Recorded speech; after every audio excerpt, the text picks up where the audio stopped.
전 세계 남성 화장품 시장에서 한국이 전 세계 남성 화장품의 21%를 소비한다는 거예요. 그러니까 전 세계에 여러분 나라가 200개가 넘는데 그 한국이라는 남한 그 조그만 나라가 성인이 한 2천만 명 되는 그 조그만 나라가 전 세계 남성 화장품의 21%를 차지한다니 정말 믿어지지가 않는 거죠. 전 세계에서 여자 성형수술을 가장 많이 하는 나라도 한국이고, 남성 화장품이 제일 많이 팔리는 나라도 한국이고, 명품, 옷과 핸드백이 가장 많이 팔리는 나라도 한국이고, 그렇다는 거예요.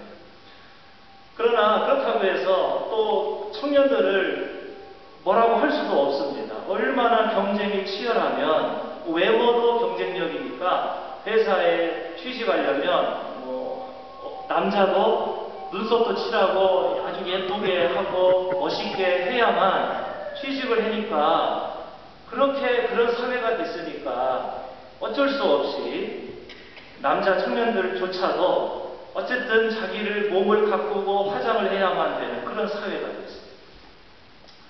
그렇게 취직을 해도 여기는 4시만 되면 퇴근 시간인데 한국은 9시, 밤 12시까지 그렇게 일을 해도 여전히 먹고 살기는 힘들고 빈부격차는 점점점 심해져 갑니다. 이 사회에, 한국 사회에 뭔가 문제가 있는 거지요. 새로운 지도자가 나와서 한국 사회를 바꾸어야 합니다. 이런 생각이 들어요. 여기서 이렇게 지하철을 타보면요, 양복 입은 사람이 별로 없습니다. 다들 시커멓고 우중충한 옷을 입고 다닙니다. 여기서는 누가 무슨 옷을 입었는지, 누가 무슨 비싼 차를 타고 다니는지 아무도 신경 쓰지 않습니다. 그래서 여기 캐나다가 좋습니다. 외모, 무슨 옷, 차, 시계, 핸드백 아무도 관심 갖지 않습니다. 근데 한국에서는 무시당하지 않으려면 좋은 옷 입고 좋은 차 타고 다녀야 하고 좋은 거를 몸에 걸치고 다녀야 합니다.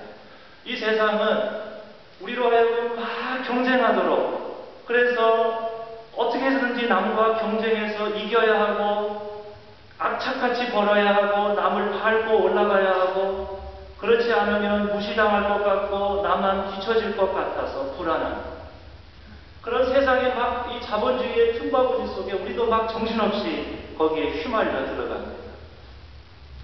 하나님께서는 우리가 세상에서 나중에 하나님께서 우리를 물어보실 때 너 얼마나 세상에서 성공했느냐, 출세했느냐, 돈 많이 벌었느냐 그런 거 물어보지 않습니다. 하나님의 의를 위해서 너는 얼마나 진실되게 이 땅을 살았느냐, 하나님이 우리를 나중에 그렇게 물어보실 겁니다. 불의한 성공보다는 차라리 의로운 실패가 더 낫습니다. 우리는 하나님 나라의 백성이기 때문에 하나님의 말씀대로 이 땅을 살다 보면 때로는 이 세상과 충돌할 수도 있고 손해볼 수도 있고 실패할 수도 있습니다. 그래야 그게 당연한 겁니다. 이 세상과 너무 궁합이 잘 맞으면 그 사람은 세상 나라 사람이지 하나님 나라 사람이 아닙니다. 옛날에 어떤 사람이 아주 성공해서 잘 살다가 죽었습니다. 그래서 옛날에 묘비에다가 비석을 써야 되는데 이 비석을 쓰는 사람이 아무리 생각해도 쓸 말이 없습니다. 이 사람이 잘 살았는데 그렇다고 이 사람이 이웃을 위해서 무슨 선한 일을 한 것도 없고 아무것도 쓸 게 없습니다. 그래서 이 사람이 고민하다가 이렇게 썼다고 하죠. 아무개씨 혼자 잘 먹고 잘 살다 죽었다, 이렇게 썼다고 하죠. 세상 사람들은 어떻게 해서든지 위로 올라가려고 합니다. 위로. 그러나 우리 예수 믿는 사람들은 아래로 내려가는 사람들이 되어야 합니다. 그것이 십자가의 정신입니다. 예수님의 십자가는 세상의 눈으로 보면 실패입니다. 예수께서는 평생 가난하게 사셨습니다. 섬김의 길을 걸어가셨습니다. 하나님 나라를 의를 위해서 사셨습니다. 그러나 예수께서는 세상의 기준으로 볼 때는 실패한 것 같고, 그런 예수님의 십자가가 옳다고 예수님을 부활시키시고 예수님의 손을 들어주셨습니다. 우리는 사실은, 저도 그렇고 솔직히 말씀드리면 우리는 예수는 믿습니다. 그렇지만 예수처럼 살고 싶지는 않습니다. 누가 만약 우리에게 당신 예수 믿으십니까? 그러면 예, 나는 예수 믿습니다. 그러면 내가 한 번 더 물어보겠습니다. 당신은 예수처럼 사십니까? 아니, 최소한 예수처럼 살려고 노력은 하십니까? 이렇게 물어본다면 우리의 솔직한 대답은 아니요. 예수는 믿지만 솔직히 말하면 예수처럼 살기는 싫습니다.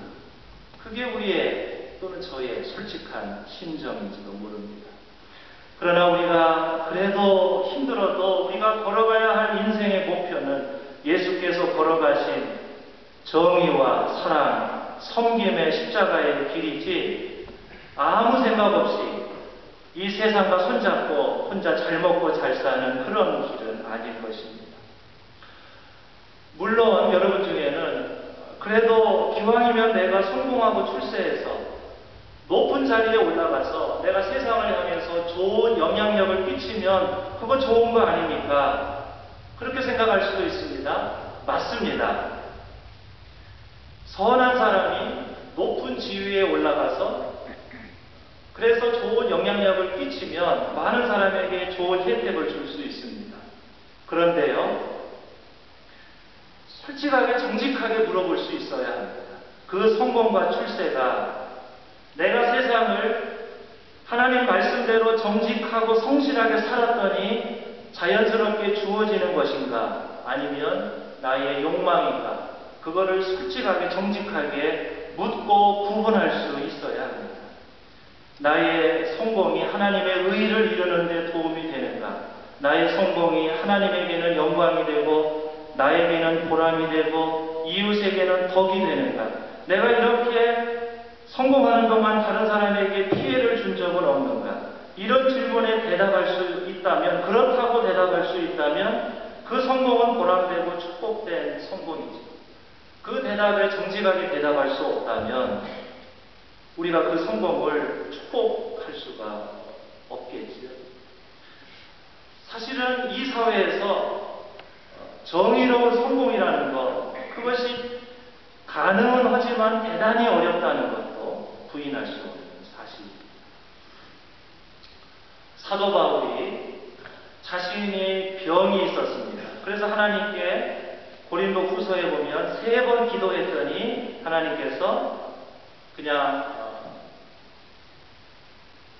나는 너의 병 안 고쳐준다. 너의 지금 은혜가 족하다. 이런 말씀을 하셨습니다. 이 바울은 건강에 있어서는 실패자였습니다. 바울 생각에는 이 내 몸에 이 연약함만 없다면 내가 하나님을 위해서 더 많은 일을 할 수 있을 텐데, 더 많은 선교 여행, 더 많은 교회 개척, 더 많은 사람에게 내가 복음을 전할 수 있을 텐데 아마 바울은 생각했을 것입니다. 그래서 하나님께 이것만 하나님 해결해 주시면 내가 더 많이 충성하겠다고 아마 그렇게 기도를 했던 것 같습니다. 바울은 나중에 내가 그렇게 3번씩 간절하게 기도했지만 아마도 하나님은 내가 너무 교만하지 않게 하기 위해서 내가 나에게 육체의 가시를 주셨나 보다. 그렇게 바울은 고백을 했습니다. 만약 우리가 10가지 중에서 10가지가 다 잘 되면 아마 우리는 틀림없이 교만해질 것이죠. 그리고 우리는 아마 남들에게 자랑하고 싶어서 아마 견디지 못할 것입니다. 그 모든 것이 다 내가 잘나서 그런 줄 알 것입니다. 10가지 중에 적어도 하나라도 내가 자랑하고 싶지 않은 거 한 가지, 실패한 거 한 가지라도 있어야 그나마 우리는 겸손